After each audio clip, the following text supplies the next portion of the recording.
Unlimited unlimited unlimited unlimited unlimited যে কেউ দেয় না সে দেয় জগন্নাথ প্রসাদম জগন্নাথ প্রসাদম জগন্নাথ প্রসাদম only 70 rupees only 70 rupees only 70 rupees মাত্র 70 টাকায় ভেজ থালি পুরো একদম সবকিছু আনলিমিটেড দিয়ে। প্রভু হরে কৃষ্ণ। বলুন এই হাতে এটা কি দেখতে পাচ্ছি? এটা হচ্ছে মায়াপুরের জগন্নাথ প্রসাদমের প্রসাদ। এই হচ্ছে জগন্নাথ প্রসাদম প্রসাদম। হাতের মধ্যে দেখতে পাচ্ছি জগন্নাথ প্রসাদমের মহাপ্রসাদ। কি কি রয়েছে এখানে? এখানে রয়েছে সোয়াবিন চালের রাইস, আচ্ছা, আলু করলা ভাজা, আচ্ছা, মুগের ডাল, আলু সোয়াবিনের সবজি, পটল পনির, ইঁচড় সবজি, আমের চাটনি, কাঁচা লঙ্কা, লেবু সবকিছু আনলিমিটেড দিয়ে মাত্র 70 টাকায় এই প্রসাদের দাম। মাত্র 70 টাকা আনলিমিটেড, একদম সবকিছু আনলিমিটেড, যা মন চায় খেতে পারবে একদম।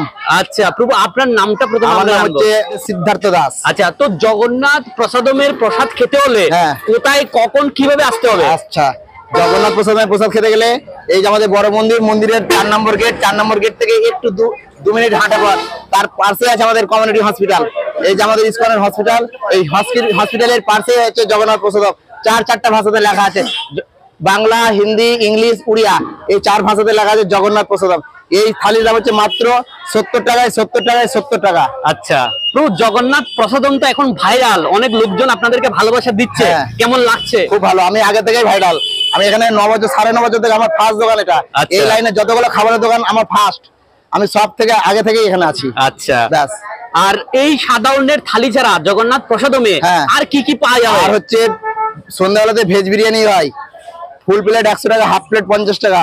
আবার রুটি সবজি হয়, 3টে রুটি আর 1 বাটি, এরকম 1 বাটি সবজি দেবো, যে কোনো একটা সবজি নিয়ে মাত্র 30 টাকায়। আচ্ছা, কাঁচা লঙ্কা হচ্ছে আনলিমিটেড রুটি সবজির সাথে। সাদা অন্নের থালি খেতে হলে আসতে হবে দুপুরে এবং রাত্রে। দুপুর 1:45 থেকে আমাদের প্রসাদের থালি শুরু হয়ে যায়, রাত্রি 9টা পর্যন্ত চলে, অ্যাভেলেবেল। আচ্ছা, তো আমরা দেখবো জগন্নাথ প্রসাদমে কি কি দেওয়া হচ্ছে। আপনারা দেখছেন এখানে সমস্ত মায়াপুরের ভক্তবৃন্দরা এসেছেন, প্রসাদ পাচ্ছেন। সকালে উদ্দেশ্যে বলবো যে সবাই এখানে আসবে, সবার জন্য আমন্ত্রণ থাকলো যে সবাই আসবে এখানে প্রসাদ পাওয়ার জন্য। খুব সুন্দর প্রসাদ, অন্তপক্ষে একবার এসে ট্রাই করে দেখবেন যে মায়াপুরে জগন্নাথ প্রসাদমের প্রসাদের থালিটা কিরকম, যে ক্যামেরার সামনে বলছে না অরিজিনালি দিচ্ছে, বুঝতে পারছেন? অনেকে অনেক রকম কথা বলে, কিন্তু আমি যেটা কথা বলবো সেটা কাজ হবে। মায়াপুরের জগন্নাথ প্রসাদমের যে এখন ভেজ থালি সাদা অন্নের, সেটি কিন্তু এখন ভাইরাল, একদম পুরো ওয়েস্ট বেঙ্গলে ভাইরাল। সমস্ত ভক্তদের ভালোবাসা আপনারা দেখতে পাচ্ছেন। এখানে সব সময় এই সাদা অন্নের থালি ভক্তরা খুঁজছেন। সেই সাথে জগন্নাথ প্রসাদমে এখন পাওয়া যাচ্ছে বিরিয়ানি। কখন উচিতাম মায়াপুরে আসলে জগন্নাথ প্রসাদমে আপনারা একবার হলেও এই সাদা অন্নের থালি ট্রাই করবেন, তাই তো প্রভু? একদম, একবার ট্রাই করে দেখবেন যে জগন্নাথ প্রসাদম কি ভুল বলছে না ঠিক বলছে। আচ্ছা প্রভু, কেউ যদি আপনার সাথে ফোনে যোগাযোগ করতে চায়, জগন্নাথ প্রসাদম কোথায় কিভাবে যাব, নাম্বারটা একটু যদি বলেন। আমি বলে দেবো, আমার কন্ট্যাক্ট নাম্বার আছে, ফেসবুকে তো আগে থেকে দেওয়া আছে, আমি এখন আবার বলছি 7001940621 7001940621।